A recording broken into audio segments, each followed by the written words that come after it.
pra vocês, meninos. Acho que eu sou muito correta, que eu não sei arrotar.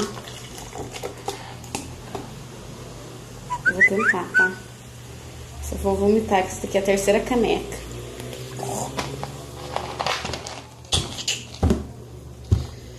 Ui, até vontade de fazer outras coisas. Tipo, namorar. Peraí. Tô nervosa. Agora vai.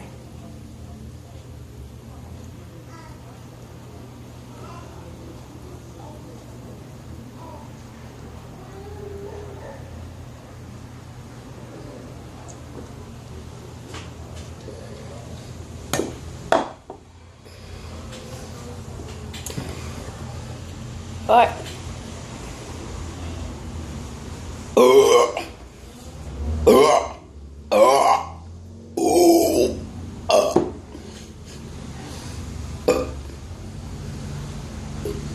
Ai, que nojo, vergonha. Tchau.